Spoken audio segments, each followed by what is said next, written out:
I've had an opportunity to really look at this situation involving P. Diddy, Sean Combs, recently arrested, and the charges I find mighty peculiar.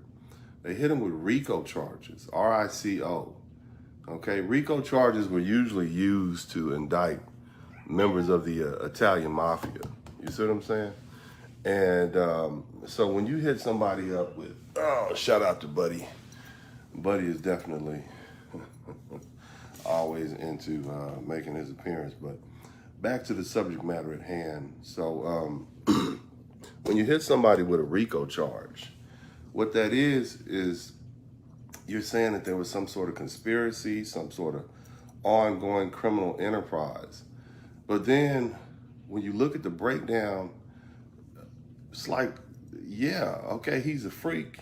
As a matter of fact, he called his events freak offs. We get that. Most Americans may not agree with his sexual appetite, but for the most part, what I can tell is that you got a bunch of male prostitutes and a bunch of females who willfully consented and participated in these sexual acts. And they're saying the whole point of him doing this was not for some sort of financial gain, but for his own sexual gratification. And so, yeah, even though it sounds pretty despicable what he was doing, we're talking about his own sexual gratification. He's a freak. We get it. How do you compare that with what the five families were doing in the 1960s and 70s for them to get hit with RICO charges? So when you really begin to look into this racketeering act, you realize that the penalty associated with a loss or a criminal conviction is the forfeiture of all your ill-gotten gains. Puff Daddy is worth $1 billion, damn near. His catalog over the years will be worth billions of dollars. So at this particular juncture, I have to ask myself, what are we dealing with here? Huh? What's the real deal here? The real deal is that these people are trying to take this man's money. Yeah, I get it. You may not like his sexual behavior. I understand that. And you're entitled to that. I think it's pretty freaky and filthy myself. But at the end of the day, $1 billion? So basically, they tried to do the same thing with Donald Trump down in Fulton County with Fannie Willis. But that fell apart. What's the point? If they just wanted to convict him of the Mann Act and say that Puff Daddy was trafficking women and male prostitutes from across interstate lines, you don't have to hit him with a RICO charge. The reason they hit him with a RICO charge is because they want a conviction, and so thereafter, they can seize all his assets. They can say, well, all of this is related to ill-gotten gains. Can you imagine that? All of his interest in Puff Daddy, record collection, Biggie Smalls collection, all his royalties from here out. Look, let me tell you something, man. It's not that hard to take a black man down. And the reason it's not that hard is because his own people will help you take him down. I don't care what you think about P. Diddy. Even that ass whooping that he gave that girl in that hotel is not worth $1 billion. And I know that's hard to say. It's a criminal act. The woman, she got what she got, what she asked for. There was a settlement. They reached it. It's got a price tag on it, but it's not worth $1 billion. This is our government going too far. There are cases where you can be driving down the street, get pulled over. The police can then search you, and if you have money on you, whether it's at TSA, going through the airport, whether you are driving down the street in your own neighborhood, the police can seize your money, suspecting that you got it through some sort of ill-gotten gains, and then you got to fight. You have to fight with the state to get your money back. These forfeiture laws. This is basically what we see going on. This is our government taxing us, and they're starting at the top. Look at all the thousands of new IRS agents that have been hired to go after the regular citizen. Look how they're targeting people, making up reasons, stretching the law, targeting people so that they can go after their assets. Crazy part about it is, this is not the first time they've done this to black people, business competitors. A lot of the lynchings that African Americans had to endure were white folks, white business competitors, lynching their black business competitors in neighboring towns. This is a money scheme. And the money that they seize goes straight back into the government coffers. It's almost like the federal government and the state government has issued a directive: get money at all costs, get these huge judgments, collect them. Look at the judgment that they got, a $500 million judgment against Donald Trump in state court for overestimating the value of his property. And now the appellate court is saying this looks alarming. And when an appellate court or any judge, especially an appellate court, says that something looks alarming, that means this is BS. So here's the other aspect I want y'all to understand. It's my understanding that Sean Combs is not eating. He's literally not eating. And he's also on unalivement watch, suicide watch. Let me just go on and say it. He's on suicide watch. Now, what's going on here? Why would he be on suicide watch? Why is he not eating? What's going on in his mind? Well, his lawyers have probably told him, look, you have several children.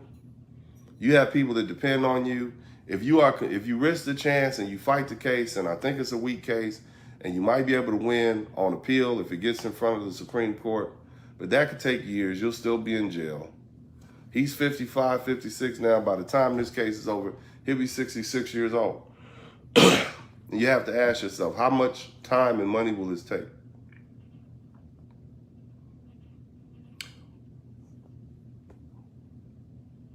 Why not just unalive myself?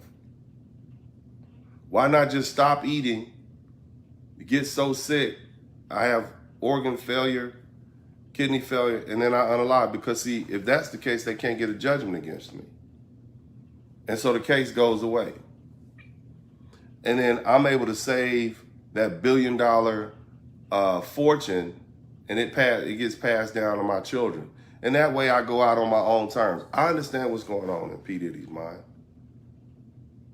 His lawyers have explained to him, if they don't get a judgment against you, if they don't get a judgment against you and you pass away before that, then the case is over. It's dropped immediately. Your fortune stays intact. Your children will be able to inherit, and they can't come and get some $500 million too. Because look, they're basically saying that all the money that he earned as a bad boy owner is forfeited because he got it through ill-gotten gains. What does him having freak-offs have to do with the records that he sold in the 90s and the 2000s?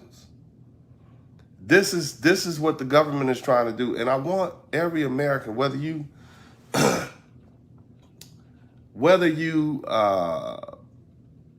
whatever divergent sexual habits you may have, whether you find his sexual habits deplorable or not, understand that your government is targeting you.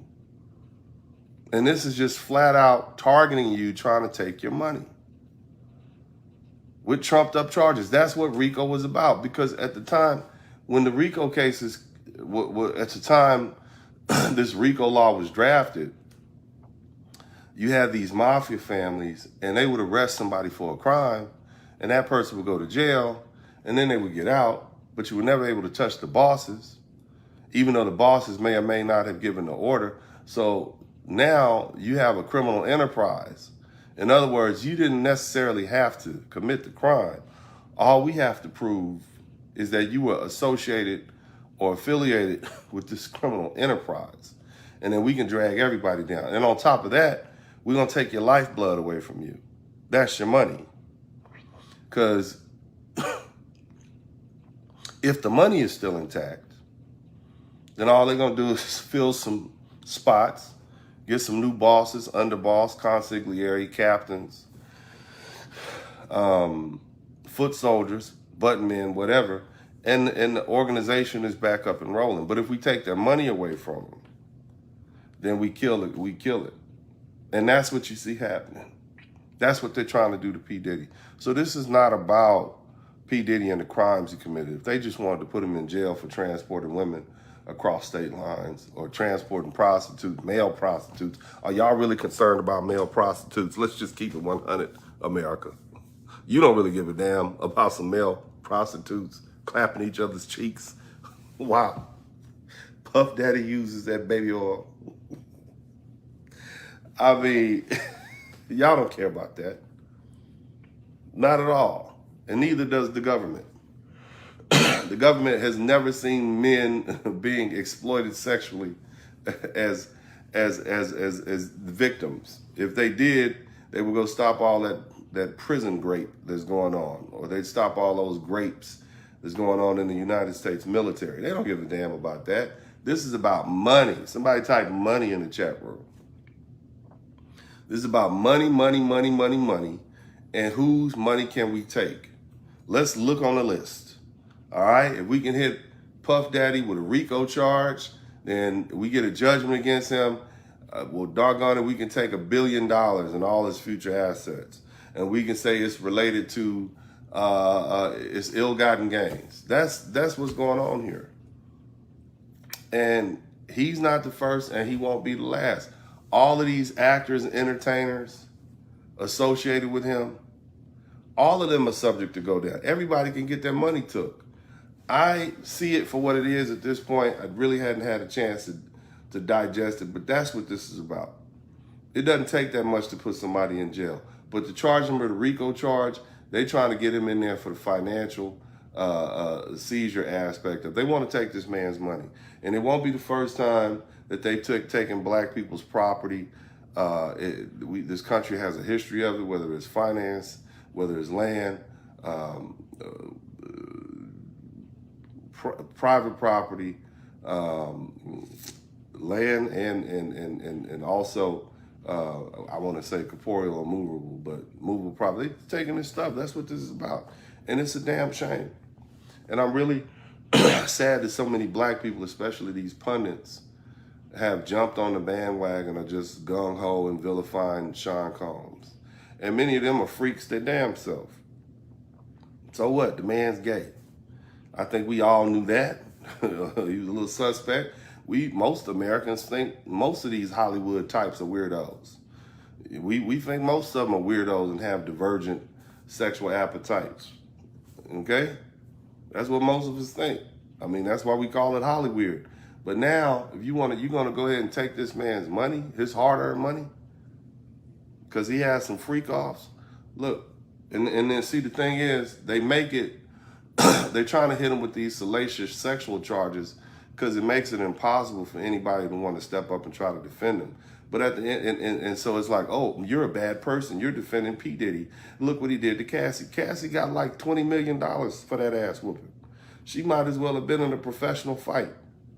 You know what I'm saying? Like I get it. I understand. I get it. It's a horrible situation. But she walked away with 20 million, right? How many million how much I know people get beat up worse than that fighting Mike Tyson. They walked away with a couple $100,000. Mitch Green. Somebody type Mitch Blood Green. He got whooped on real bad. He didn't get 20 million. You understand? There's a price tag on everything. And I know y'all don't like it. I don't care if you don't like it. But I see this for what it is. Because, see, after they get through with Puff Daddy and Sean Combs and all, they coming after your butt. And they coming after the typical American. And there's gonna be a precedent set. Well, we went after Donald Trump. We went after Sean Combs. RICO charges because you like beating your meat to some dudes doing some freaky stuff. So you got to pay $1 billion. Huh? Yeah, man, the government is on one. Anyway, this is Uncle